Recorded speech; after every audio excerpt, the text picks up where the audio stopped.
अब हम प्रथम कर्नाटक युद्ध का जो महत्व है, परिणाम है, उसके बारे में संक्षिप्त में चर्चा करेंगे। कर्नाटक का प्रथम युद्ध भारतीय राजनीति से संबंधित नहीं था। इस युद्ध में न किसी की विजय हुई और न पराजय। भारत की राजनीतिक स्थिति में भी कोई परिवर्तन नहीं हुआ और न दोनों कंपनियों के अधिकारों अथवा सीमाओं में परिवर्तन हुआ।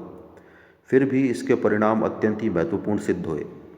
इस युद्ध के महत्वपूर्ण परिणामों का उल्लेख करते हुए डॉक्टर ईश्वरी प्रसाद ने लिखा है कि एक्स-ला-शैपल की संधि के साथ ही हम भारतीय इतिहास के एक नए काल में प्रवेश करते हैं।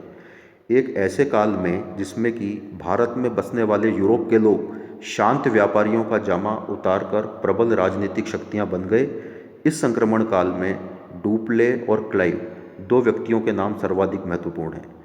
इन्होंने कर्नाटक की डामाडोल स्थिति का अनुभव किया और अपनी अपनी योजनाओं की सफलता के लिए इसका उपयोग किया। ऑस्ट्रिया के उत्तराधिकार युद्ध से भारतीयों के मन में यूरोप वालों की सैनिक शक्ति की धाक जम गई।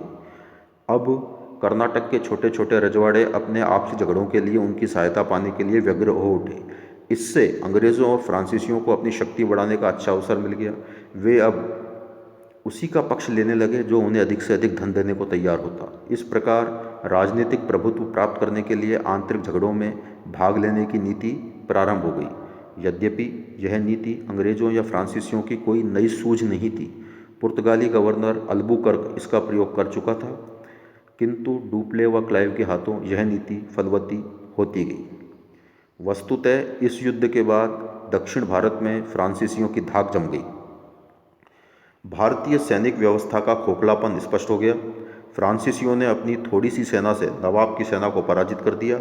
इससे यह सिद्ध हो गया कि यूरोपीय पद्धति से प्रशिक्षित छोटी सेनाएं भी भारतीय नरेशों को बड़ी आसानी से हरा सकती हैं। इस युद्ध के बाद भारत में अपना साम्राज्य स्थापित करने के फ्रांसीसी मंसूबे पहले से अधिक पक्के हो गए। इससे नौसेना का महत्व भी स्पष्ट हो गया।